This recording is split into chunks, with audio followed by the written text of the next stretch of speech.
next week? Well, next week we're going to have a spring break. Did you know that? Starting Monday, 23 of March till Saturday inclusively. There are no classes in our college at all. No face-to-face classes, no online or Zoom classes. You need to take a break, well-deserved break. So if someone tries to log into Zoom, please don't panic because I'm not going to be on Zoom. Just recall that the college is closed, even virtually. That's good to realize. Anyways, improper integrals.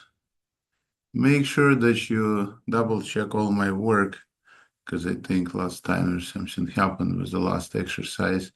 So just finish it up yourself. I think it'd be better if you, because I stopped at some stage and I think you should finish it up because that way you will get the answer. Anyways, maybe over spring break you can try to do that. So what I want to do is more of improper integral story, one with the issues that happen to be when you utilize the infinite portion of graph here with your left side was vertical asymptote. So please notice that you again had an issue taking the antiderivative because at 0 it was not defined. So what they advise is to cut it out at some particular fixed value, call it as b, and then turn it to the limit when b approaches to 0. When b starts to approach to 0, you should be able to take the limit. And first of all, you take antiderivative. So once you do it, you don't have integral any longer. But now you can take your your limit when b is approaching to 0, so it disappears. It'll be just 3/2, and that's it. So the way to not plug in 0 when you try to find the antiderivative, because that's the standard procedure in here. So I can just do the exercise. Let's do one exercise so we can see better what this is all about. So maybe I can try one here with, oh, here's 59, for example. Nice exercise. 59, it says, take the antiderivative of 0 to 1 integral of x to the power of -5, right? Dx. So when you do the antiderivative, you're going to end up with x to the power of -4 over 4 from 0 to 1. And then you will see there is an issue plugging in 0. This is actually 1 over 4x to the power of 4. And when I try to substitute 0, I'm going to get 1 over 0. That's the issue. That's why we don't want to use 0. We put some letter, and that letter will be sent to 0 when you take a limit of it. So that way you overcome the issue with 1 over 0, because you're going to have at the upper limit is 1/4, well, times 1 to the power of 4. It will disappear, and then the lower limit is going to be b to the power. And b is a fixed number that you send to 0, right? So the first piece has no issues because it's just a fixed number. So limit of 1/4 is 1/4. Now, how do I take the limit when b is approaching to 0? Well, looks like we divide 1 by small, which is big, so there's infinity. So this will be a negative infinity. So interesting observation would be to notice that if b is in denominator, looks like when you take a limit at 0, it's going to be always infinity. If it's b to the 4th power in denominator, or 3rd or 1st power. So this is something that worth to realize, right? So when x is going to 0, 1/0 is 1/1 small, which is big. So it is infinity. And for that matter, probably it's a good idea to also say, since we have our limits of integration that start at 0 and end at 1, then we're on the right side from 0. So it'd be 1 over positive numbers, it is positive infinity, and with a minus sign, it is negative infinity. So just to be careful with plus sign, because we have a function 1 over x to the power of 5, so it's some type of hyperbolic behavior, right, here and here. And we're dealing with a standard picture of hyperbola, so region produced by our favorite y-axis and hyperbola. So the region is here.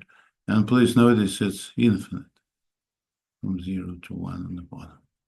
So this function bounds it, and it extends infinitely up. I say, Alex, this area is not negative. Well, we're not looking for the area. We're taking the integral. Integral is not an area. It could be related to the area, but it is not area. That's, I think, good to realize. But you could relate it to area, but that's something a little bit different. So anyways, the exercises here, so you can again double check this over coming long spring break. So it's a good idea. And I think these problems are not very hard, right? Problems are pretty straightforward in terms of the integration. And just this limit added is all it is in here. Now, we're starting completely different story. We're starting to work with so-called sequences. Sequences that have an infinite many terms, so sometimes people say infinite sequences. So dot dot dot means it just continues forever. So 1/2, 1/4, 1/8, and so forth. So you could say it's 1 over 2 to the power of n, right? Is my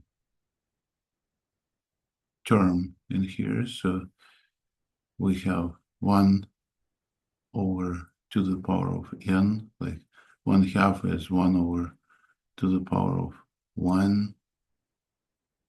And the next is 1/4, which is 1 over 2 to the power of 2. So if I write 1 over 2 to the power of n, the question will be, what about first?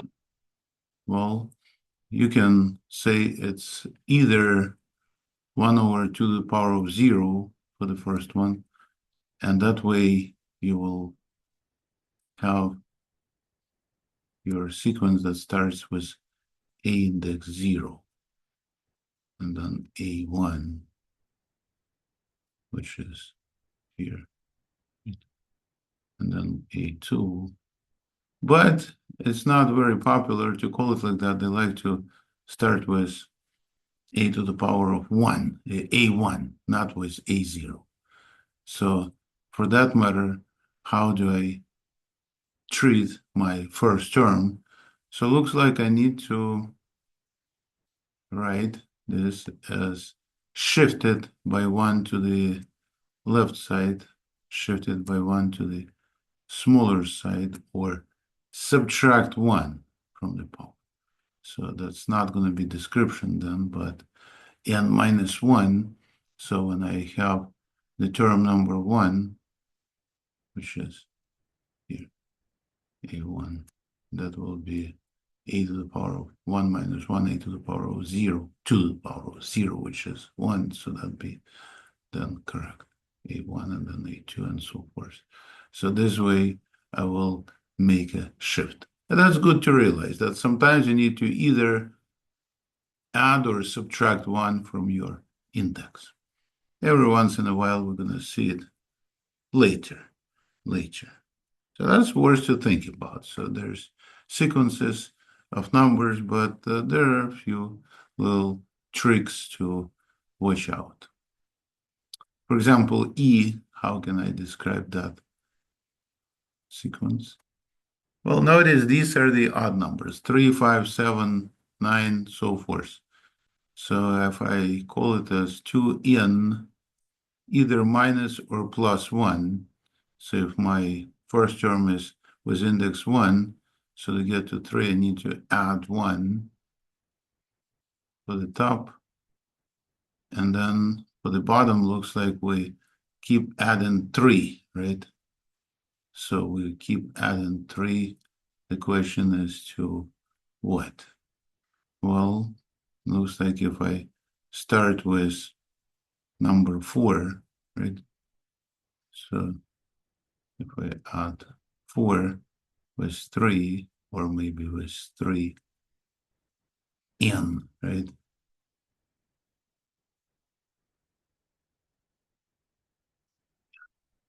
So if I add 4 with 3, when I have a1, which is in denominator will be 4 plus 3, which is 7. So you need to check, make sure that it works. For a2, it's at least I have to do all that. Yeah, it's not very hard. Turns out it's a standard procedure. I know it is something new.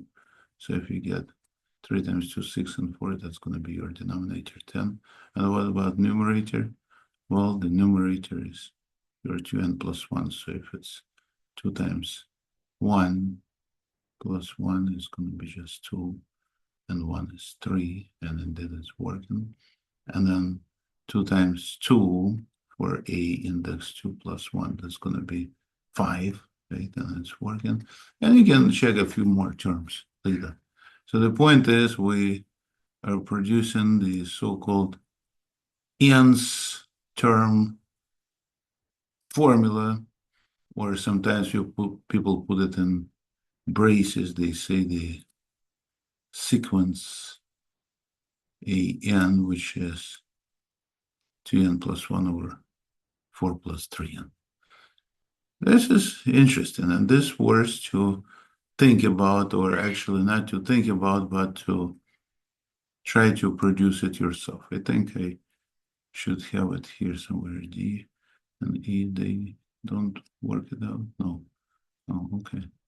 So anyways, I think I will go to the end of the section because this is, I think, worth to have some time spent on to start to get used to this indices, because as I said, we're going to work with it from now on a lot. So for example, let's try one with a negative sign. Exercise number 3.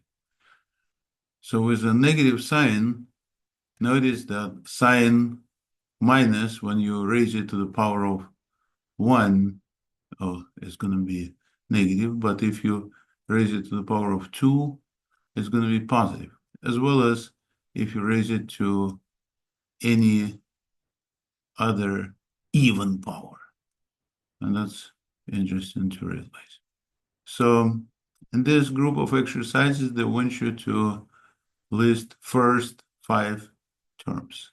So I prepare 1 and so forth. So now I have the expression where I need to put 1 instead of n. So the first term is 3. Then I put, oh, when you say, Alex, you're not doing exercise 1, 2, 3. Well, let me do 1 and then I'll do 3. So for the next, it's going to be 3 to the power of 2, right? Which is 3 squared, 9. Next is index is 3. So 3 cubed, which is 27. So you can probably right away see what those are, right? 81 and 243. So you can just keep multiplying 240. Keep multiplying by 3. So once you got an idea about first 5 terms, I think you got already everything you need.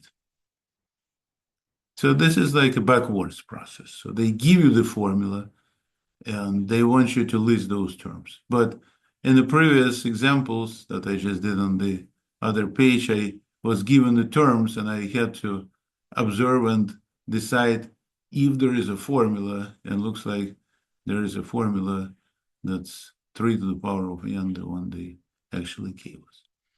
So anyways, exercise number 3 is analogous, so we now use the negative. So for the first one will be negative 1/4 raised to the power of 1. Right? So it's a1. So power of 1. So it's just minus 1/4. Minus 1. Okay, so next will be now raised to the power of 2. So that's going to be positive, right? So I'm going to have 4 squared as denominator, 16, and numerator is 1. So sign changed. And for the next one, which is going to be, it's now power of 2. For the next is power of 3. So now the sign is also going to be negative, right? So the sign alternates, people say. So it's going to be minus. And you just square. Now you cube your denominator. So 16, you have now 4 cubed, which is 64. And etc. So you could just produce some more terms. I guess at some stage you say to yourself, producing 5 terms or 10 terms is kind of waste of time. You just do the same thing, right? So you don't want to mess with this. So when you have the formula, sometimes people call it as a recurrent formula, well, then you are given this sequence. That's the point. You can produce any term. You can produce term number 1,000,000. You just use instead of that power of n 1,000,000. So having a formula is always a big deal. And sometimes it's a good idea to produce the formula. So let's say for exercise like 23, I see here, you need to decide how do you move from first term to the second term.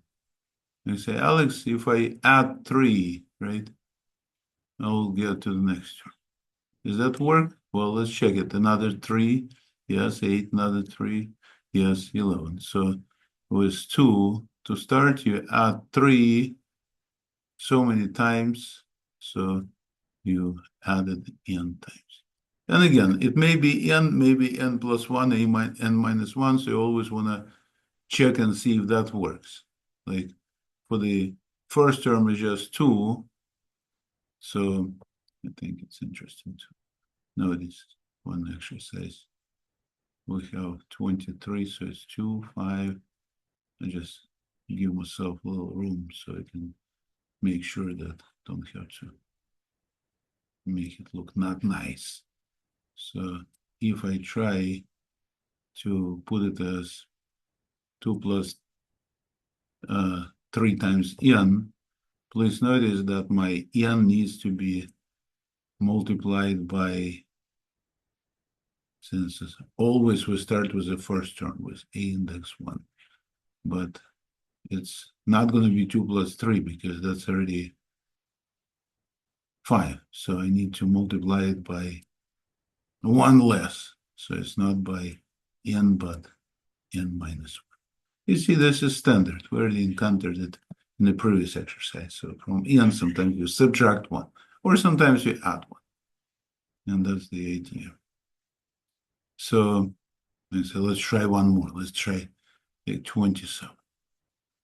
See, it's a good idea to try to do these short and nice problems. Compared with integrations that we observed last time, it's definitely much nicer, right? So it looks like now in 27 we have sign alternating. So it will involve negative present there. So first thing I look at is numerator, and numerator is the same. It is always 3, and this is great. So I'm producing the nth term formula just like we did here. So I will write the upper 3, and then I need to divide this by a. It's 2, so various powers of 2, right? So like 2 to the power of n. So if I divide by 2 to the power of n again, it's going to be for the first term divided by 2, but we need to shift it by 1 to the left. So it looks like, again, we subtract 1 from the power, so that way a1 is not going to be here, but a1 needs to be 3 over 2 to the power of 2 minus 1, 2 to the power of 1 minus 1. So there'll be no denominator, or 0 power of 2, which is 1. So that's first thing. And then I need to have that minus for the second term. So how can I do that? Well, maybe I can try negative 2 to be raised to that power, if that's going to work, or I need to have some other procedures done. Well, if I take negative 2 and raise it to the power of 1 minus 1, that'd be 0 power. Yes, that works. And if I try to get that negative 2, better use parentheses, for the second term, so that's not a1, a1 is. For the second term, I need to have a minus sign, so it'll be 2 minus 1. So the odd power will get us what I need, the minus. So indeed, my nth term is produced. Now, I want you to notice that's not unique way to get the answer. So with you creating the nth term formula, you may have various other approaches. So some people like not to have negative with the numerator or denominator. They may have like a negative 1 to some power, which is making things a little bit simpler, I think. But negative inside makes it shorter. That's why I went for that. But sometimes people just multiply it by negative 1 and then see what power is it, n or n minus 1. So that's another thing. So anyways, looks like we start to get an idea how to produce the formula for the nth term, which is the main thing, I guess, big deal in here. And then the other piece is to find the limit, to see where this approaches to. Well, looks like if you have powers of numerator and denominator that are the same, they're going to be just quotient of leading coefficients. So that'd be 5. Right? So the nth term approaches to 5 in this case, and that's a limit of entire sequence. What did you just say? Well, I think it's a good idea to maybe graph, and that way you will get a better feeling. So it turns out in all of these exercises, they want you to find a limit of the nth term. So I think I need some room. So maybe I can just clean the mess. So just stop this sharing. So that's the fastest way to clean the mess. And then share this again. Okay. So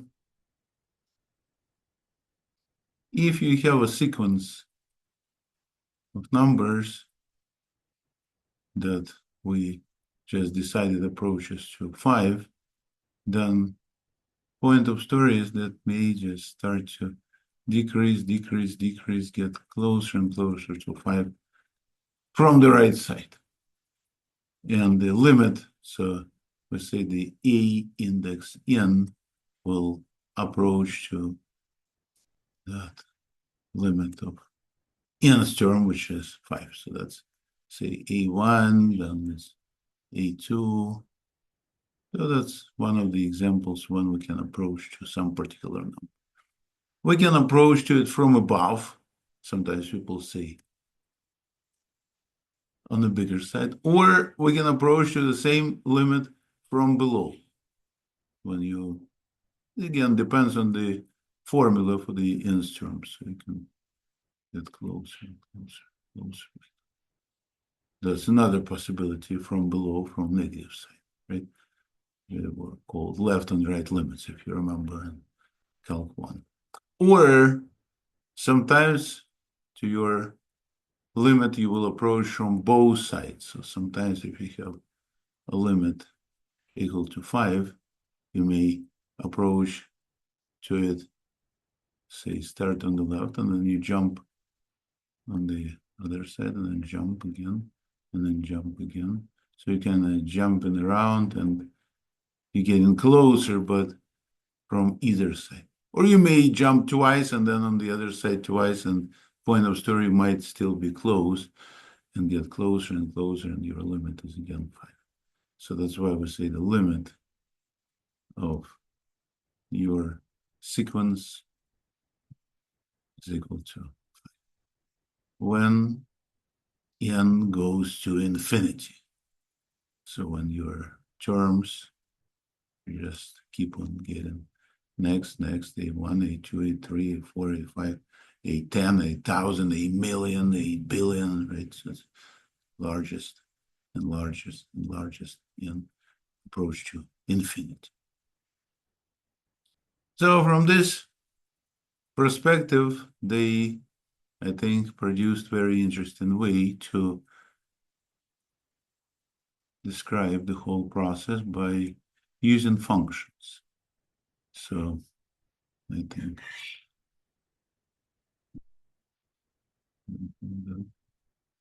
so if I just look at the picture, I think there's a nice picture here. Look at the picture with those sequences on the left margin in here. So notice that if you have a function 1/2 to the power of n, well, you may use 1/2 to the power of x to start. And 1/2 to the power of x is defined for every value of x, every real value of x, right? So just, you can see that it keeps going and going and going to 0, right? So because it's having horizontal asymptote 0, so that approaches to 0 when, so you want to make sure you say when it approaches to 0, because depends what happens with x. When x goes to infinity, so you take a limit when x approaches to infinity or all the way to the right. Then your values, see, At 1, you have 1. At 2, you have 1/2, right? At 3, you have 1/3, 1/4, and so forth. So your function is going to actually deal with the following sequence. So it's going to be A2, 1/2. A1 is 1 over 1. A3 will be 1/3. It's so-called harmonic sequence, 1/3. The next will be 1/4, and so forth for A4. See, the index is nicely related to the term. It's like 1 over n. So it's approaching to 0.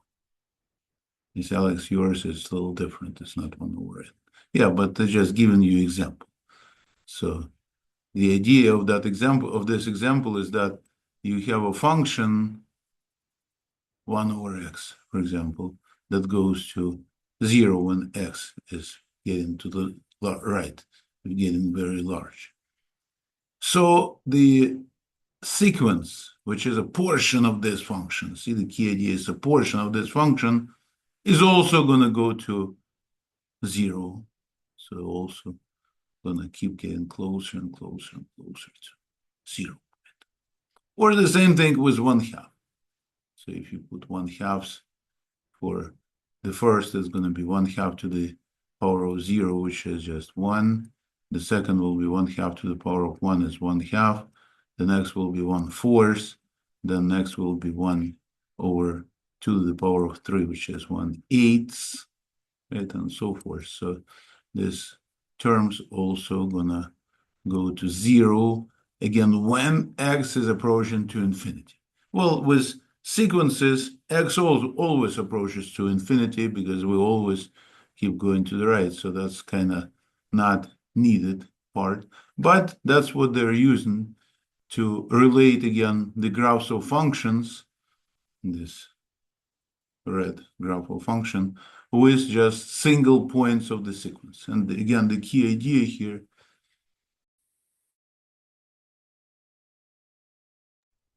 excuse me,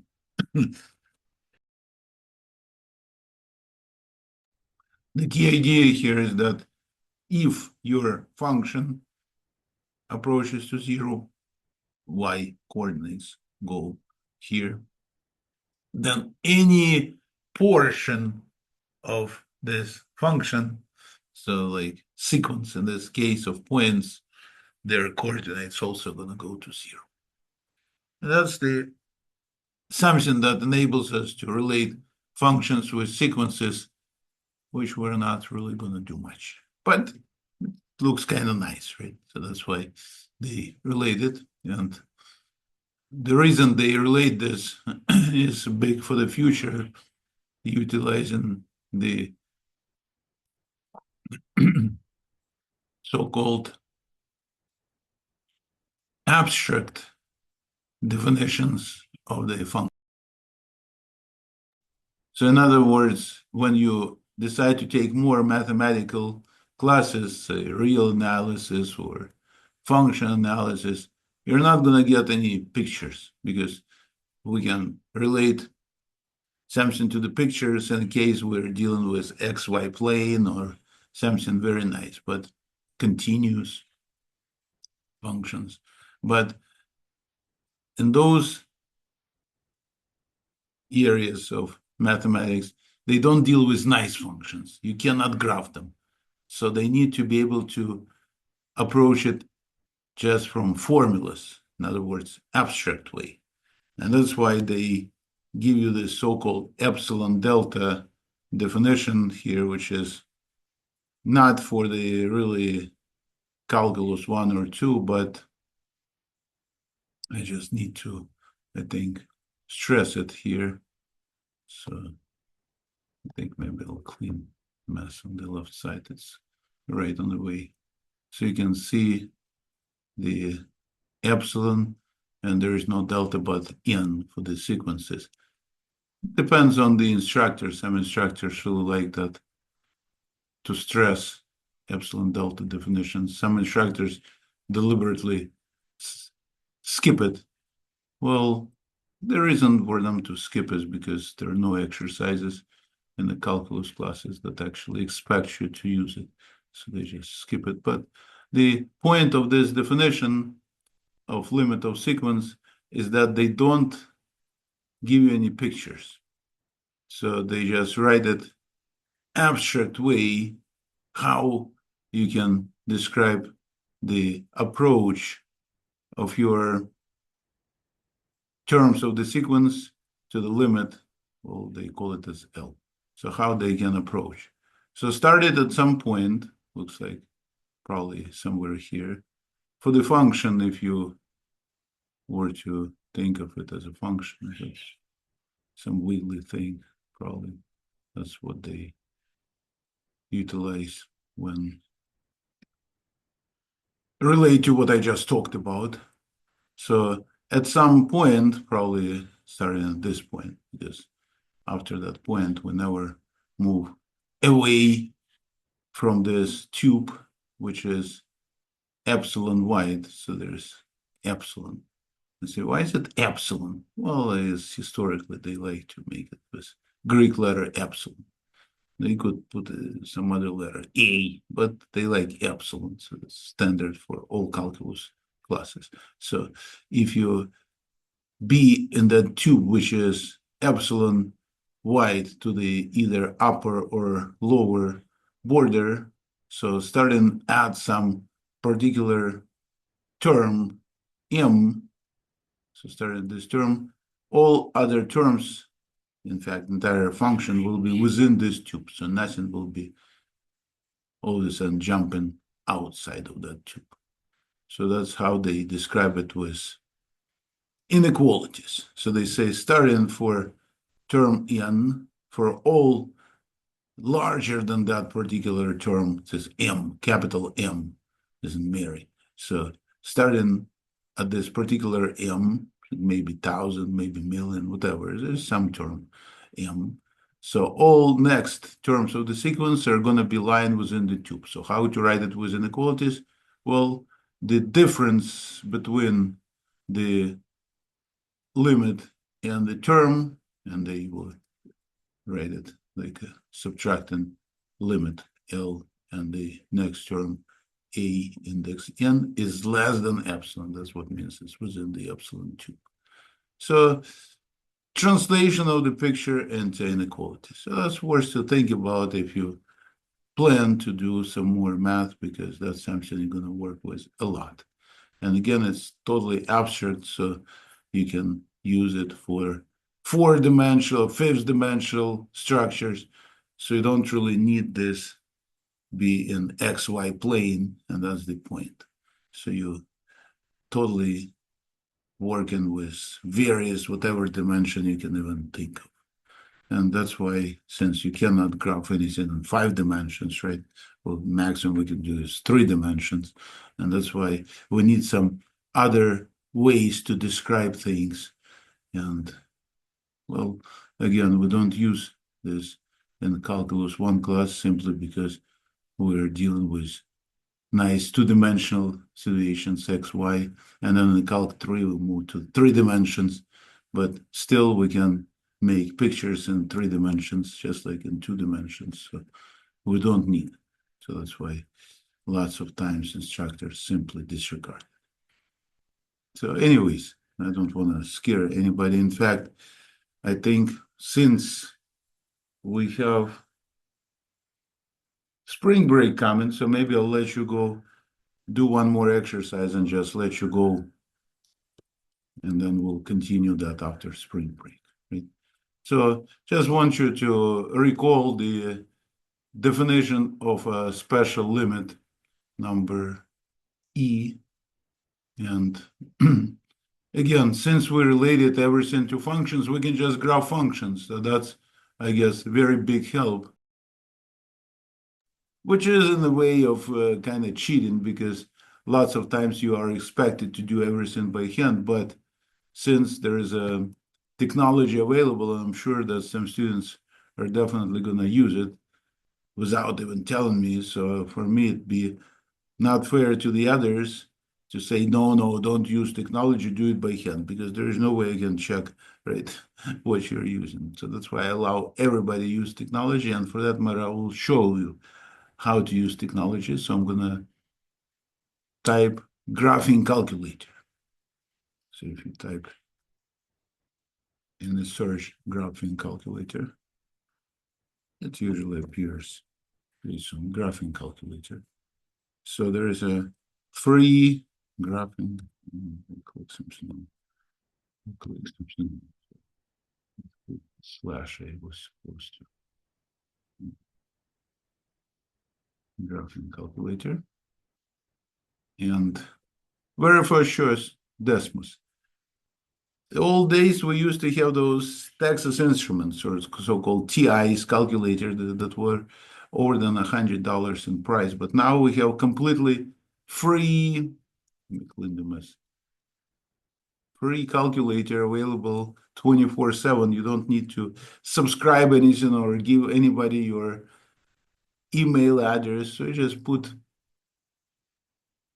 type in the search graphing calculator, and the Desmos is very good, I think. Well, it could be better, but it's free, so I don't want to get anything else since it's free.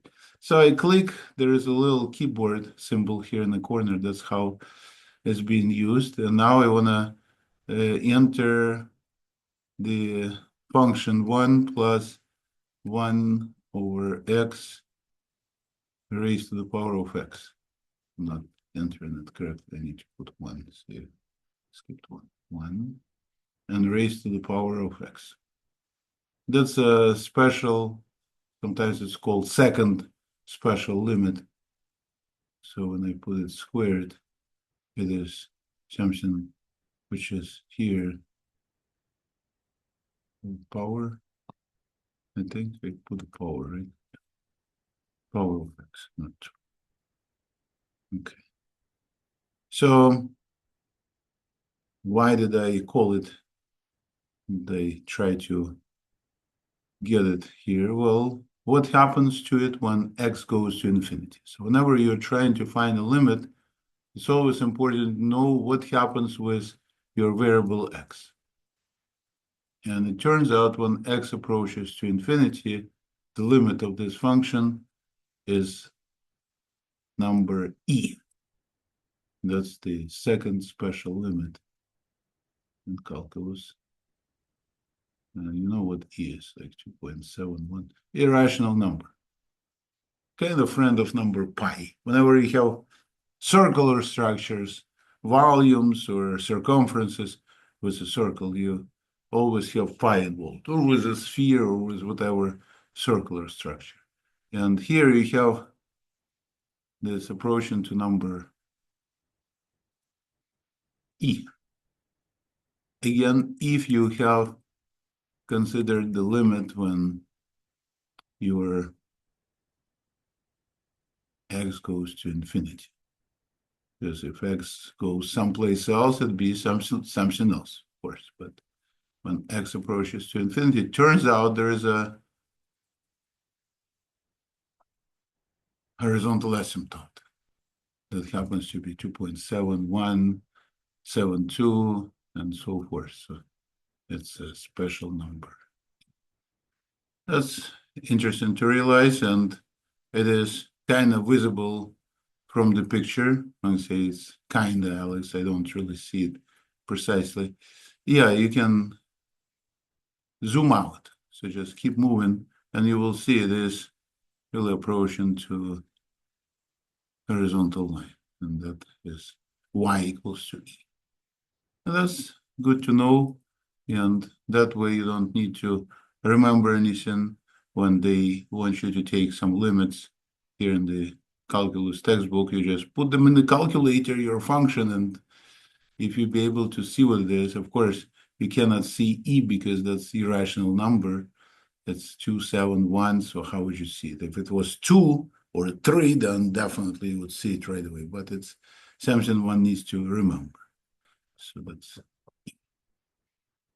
and analogously, you can find from now on using your graphing calculator any limit. Like for example, here is the one. Example 4, use L'Hopital's rule, do lots of algebra, but what you can do is take a limit again. What's important is when x is sent to infinity of your function x squared divided by 2 to the power of x and plus 1, minus 1. So whatever you have here. So you relate this function to the sequence when n is 1, 2, 3, 4. So if I decide to graph using my favorite graphing calculator, so I go back to calculator, clear this mess, and then I'm going to enter on the top x squared, and on the bottom we have 2 to the power of x minus 1, right? 2 power of x. Don't look at what is being produced in intermediate steps because it might confuse some people. So you don't want to just enter your entire function. So now I make sure that the minus will be on the same level as 2 is, minus 1 like that. So it looks like we can see what happens when x approaches to infinity, right? You can see that this y, this function f of x, which is my expression here, is turning into what? 0, right? So the limit of that is 0. We see it from the graph. And what they do, they use L'Hopital's rule, so they take derivative of numerator, so that becomes 2x, and then take derivative again, it becomes x. And then they have to remember that derivative of denominator is 2 to the power of x, so that's 2 to the x times the ln of x, and then again, so it just takes times the ln of 2. And it takes a little time to write, but again, with a calculator, of course, it's much faster. And then since your function is approaching to 0, then if you take a single point at x equal to 1, and then x equal to 2, 3, and so forth, see there should be 20 of them in between. And then next, have y coordinates going down to 0. So that's why the limit is 0, not just for a function, but also for the sequence, right? So instead of x, if I put n, and n runs through integer, or actually only positive integers, or the natural, sorry, so just integer numbers, right? 1, 2, 3, 4, and so forth. So since the function that is bigger in infinitely many points on the grid goes to 0, then if I just select points from this graph, they will also have their y coordinates going to 0. So that's the key observation, and that's where we use graphs of functions or various algebraic things that we already learned because we worked a lot with functions. Now we transfer those tools to working with only parts of functions that are called sequences. So that's important to realize, and that takes a while to understand. So that's why I think we are having our break at the right moment. So we would probably, during the spring break, benefit from thinking about this section and maybe doing some exercises at the end. I did not go over everything which is in it. Maybe next time, which is going to be in about 2 weeks, right? We will return back to this story and we'll see some more interesting ideas. And for now, I guess I'm going to end it. I think you deserve to rest, so I'm going to stop this recording. Actually, yeah. I wanna stop this recording and thank you for being here and have a great break. Enjoy your spring break.